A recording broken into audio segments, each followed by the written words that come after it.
Hello दोस्तों, स्वागत है आपका साइंस और टेक्नोलॉजी की इस दुनिया में। इस वीडियो में हम आपको बताने जा रहे हैं कि हमारी डेली लाइफ में इस्तेमाल होने वाले फूड प्रोडक्ट्स और कुछ बेहद जरूरी चीजों को आखिर फैक्ट्री में किस तरह से तैयार किया जाता है। तो चलिए बिना किसी देरी के वीडियो को शुरू करते हैं। Tomato ketchup making. Tomato ketchup आजकल हर फास्ट फूड में इस्तेमाल की जाने वाली चीज है। इसके बिना फास्ट फूड इंडस्ट्री अधूरी है। तो आइए जानते हैं आखिर इसको फैक्ट्रीज में बनाया कैसे जाता है। टोमेटो केचप बनाने के लिए सबसे पहले टोमेटो के खेतों में बड़े स्केल पर टोमेटो हार्वेस्ट किया जाता है। इसके लिए बड़ी बड़ी ऑटोमेटिक हार्वेस्टिंग मशीनों का इस्तेमाल किया जाता है। ये ऑटोमेटिक मशीनें टमाटर के पौधों को डायरेक्ट ही जमीन से काट कर उन्हें कन्वेयर के थ्रू अंदर कंटेनर में ले दी जाती है और यहाँ अंदर लगे फिल्टर मशीनें टमाटर को उनके पौधों से सेपरेट करते हुए उसमें से टमाटर को अलग कर देती है और इस टमाटर को ये अलग कंटेनर में इकट्ठा करते जाती है। जब ये मशीन टमाटर के पूरे पौधे को काटती है तो इसमें कच्चे और पक्के सभी तरह के टमाटर आ जाते हैं। इसलिए फिर एक ऑटोमेटिक स्कैनर के जरिए इसमें से सफेद वाले टमाटर यानी कि कच्चे टमाटर को इनमें से फिल्टर कर लिया जाता है। फिर इन टमाटर को एक अलग कंटेनर में लोड किया जाता है। फिर इन सभी पके हुए टमाटर को टोमेटो केचप बनाने की फैक्ट्री तक लाया जाता है। यहाँ इन सभी टमाटर को एक बड़े पानी के कंटेनर में डाला जाता है। यहाँ इन टमाटर को वॉश करते हुए इन्हें कन्वेयर के थ्रू आगे भेज दिया जाता है। अच्छे से टमाटर को क्लीन करने के बाद इन सभी टमाटर को उबलते हुए पानी में डाला जाता है। यहाँ उबलते हुए पानी में इन टमाटर को काफी देर तक उबाला जाता है।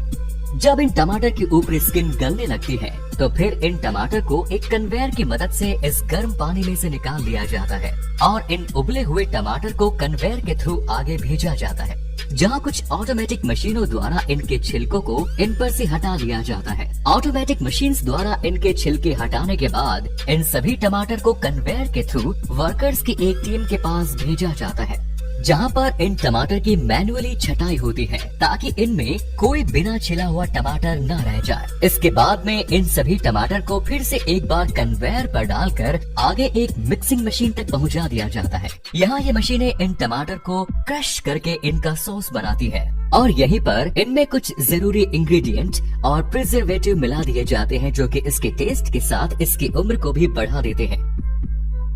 Next is sugar making process. Sugar making process. Sugar बनाने के लिए सबसे पहले खेतों में से गन्ने को काटा जाता है और फिर इन्हें ट्रकों में लोड करके शुगर मिल तक लाया जाता है। फिर इन गन्नों को एक कटिंग मशीन के नीचे रखा जाता है, जहां इन गन्नों को छोटे छोटे टुकड़ों में काट दिया जाता है। फिर इन टुकड़ों को पानी के कंटेनर में डालकर धोया जाता है। अच्छी तरह से धोने के बाद इन गन्ने को एक क्रशिंग मशीन से गुजारा जाता है। यहाँ ये मशीन इन गन्नों को क्रश करते हुए छोटे छोटे टुकड़ों में बदल देती है। इसके बाद आप देख सकते हैं कि यह गन्ना बिल्कुल पतले पतले रेशो में कन्वर्ट हो जाता है।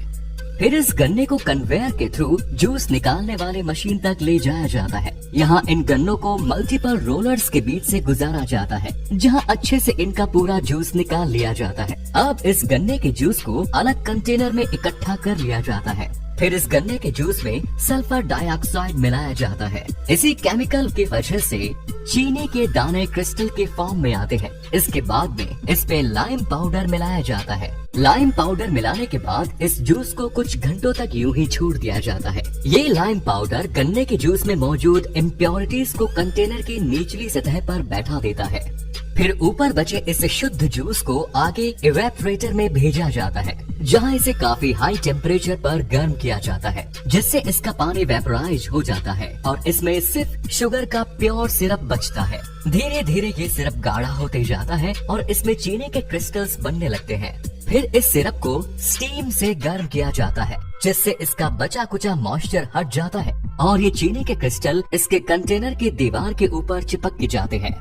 फिर इन चीनी के दानों को पानी के प्रेशर की मदद से वॉश किया जाता है, जिससे ये व्हाइट क्रिस्टल की फॉर्म में आ जाते हैं। फिर ये चीनी बनकर पूरी तरह से तैयार हो जाती है।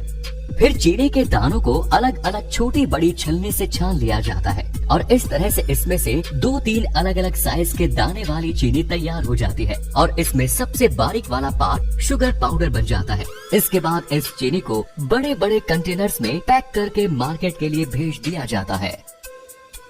Next is jaggery making. Jaggery यानी कि गुड़ बनाने की प्रोसेस भी लगभग शुगर बनाने की प्रोसेस के जैसे ही होती है। इसमें भी गन्नों को खेतों से काटकर उन्हें ट्रक में लोड करके फैक्ट्रीज तक लाया जाता है। यहाँ इन गन्नों को डायरेक्टली ही जूसिंग मशीन में डाल दिया जाता है, जहाँ इन गन्ने का जूस निकाल लिया जाता है। इसके बाद इससे निकले जूस को एक छलनी से छानते हुए एक अलग कंटेनर में जमा कर लिया जाता है और जूस निकालने के बाद गन्ने के छिलके को अलग जगह पर धूप में सुखा दिया जाता है और फिर इस गन्ने के जूस को एक बड़े कंटेनर में ले लिया जाता है, जहां इसे आग के ऊपर पकाया जाता है। आपको बता दें कि इस गन्ने को पकाने में जो ईंधन लगता है उसमें इसी के छिलके को सूखने के बाद जलाकर इस्तेमाल किया जाता है। जब ये गन्ने का रस उबलने लगता है तो इसमें ऊपर की तरफ इम्प्योरिटीज जमा होने लगती है। इस गंदगी को कुछ वर्कर्स द्वारा बड़े बड़े चम्मच में भरकर अलग किया जाता है। ये प्रोसेस कई घंटों तक की जाती है जब तक कि इसकी प्यूरी इम्प्योरिटीज खत्म ना हो जाए। ऐसा करते हुए इसमें गन्ने का रस गाढ़ा और शुद्ध होते जाता है। फिर इसे बचे हुए शुद्ध गन्ने के रस में थोड़ा सा बेकिंग सोडा मिलाया जाता है। बेकिंग सोडा के साथ इसे पकाने से इसकी कंसिस्टेंसी गाढ़ी होती जाती है। ऐसे ही कुछ देर पकाने के बाद जब इसकी कंसिस्टेंसी बिल्कुल सही हो जाती है तो फिर इसे कुछ घंटों तक यूं ही ठंडा होने के लिए छोड़ दिया जाता है। इसके बाद ये गुड़ बनकर तैयार हो जाता है। फिर इसे अलग कंटेनर में ले लिया जाता है। अलग कंटेनर में लेने के बाद इस लिक्विड को अलग अलग शेप और साइज के कंटेनर्स में भर दिया जाता है। इस तरह से इस सारे गुड़ को इन छोटे छोटे बर्तन में जमा कर दिया जाता है और फिर इन बर्तनों में इस गुड़ के ठंडा हो जाने के बाद इन्हें अलग कर लिया जाता है, जिसके बाद ये गुड़ मार्केट में भेजने के लिए पूरी तरह से तैयार हो जाता है। Next is Honey extraction process.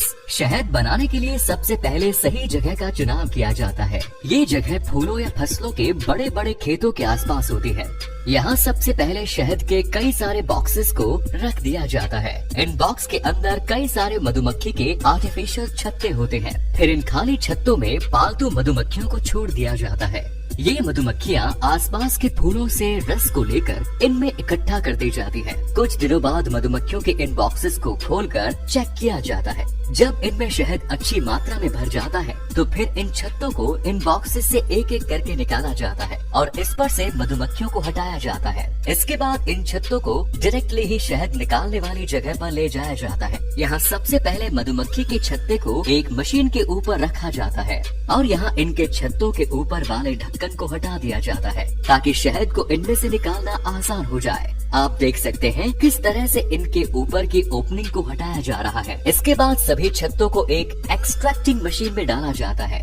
ये एक रोटेटिंग मशीन होती है जिसके अंदर इन छत्तों को डालकर गोल गोल घुमाया जाता है। इस तरह से इन छत्तों को घुमाने से इनमें मौजूद शहद इसमें से निकलने लगता है। शहद निकालने के बाद जब ये छत्ते खाली हो जाते हैं तो इन्हें हटाकर उनकी जगह वापस से एक आर्टिफिशियल छत्ता लगा दिया जाता है और फिर इन्हें वापस से मधुमक्खियों के बॉक्स में डाल दिया जाता है। इस तरह से मधुमक्खी पालन से काफी जल्दी और ज्यादा क्वांटिटी में शहद को प्राप्त कर लिया जाता है और फिर इकट्ठा हुए इस शहद को ऑटोमेटिक मशीन के जरिए अलग अलग साइज के कांच के जार में भरकर मार्केट में भेज दिया जाता है।